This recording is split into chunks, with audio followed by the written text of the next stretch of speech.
بسم اللہ الرحمن الرحیم۔ ہر وقت غصے میں سلگنے والا آدمی اس سلگتی ہوئی لکڑی کی طرح ہے جو دوسروں کو جلانے سے پہلے خود جلتی ہے۔ اسی وجہ سے اللہ تعالیٰ نے ہر وقت غصے میں بھرے ہوئے آدمی کو، ہر وقت جلا بھنا رہنے والے آدمی کو ناپسند کیا ہے، اور اپنے پسندیدہ بندے ان لوگوں کو قرار دیا ہے جو غصے کو پی جانے والے ہیں اور لوگوں کو معاف کر دینے والے ہیں۔ جیسا کہ اللہ تعالیٰ قرآن پاک میں ارشاد فرماتا ہے وَالْكَاظِمِينَ الْغَيْظَ وَالْعَافِينَ عَنِ النَّاسِ، اور میرے پسندیدہ بندے وہ ہیں جو غصے کو پی جانے والے ہیں اور لوگوں کو معاف کر دینے والے ہیں۔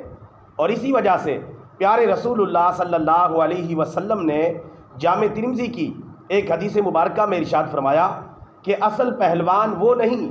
جو کشتی میں دوسرے کو پچھاڑ دے، بلکہ اصلی پہلوان وہ ہے جو غصے کے وقت اپنے آپ پر قابو رکھے، اپنے آپ پر کنٹرول رکھے، کیونکہ ہر وقت غصے میں سلگنے والا آدمی، ہر وقت غصے میں بھرا ہوا آدمی، ہر وقت جلا بھنا ہوا آدمی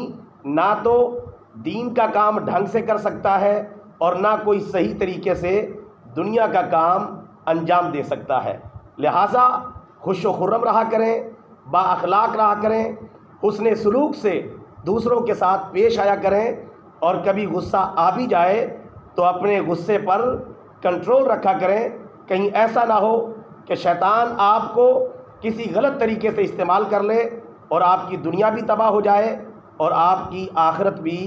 تباہ ہو جائے۔ اللہ تعالیٰ بے جا غصے سے ہم سب کی حفاظت فرمائے، آمین۔ وما علینا الا البلاغ المبین۔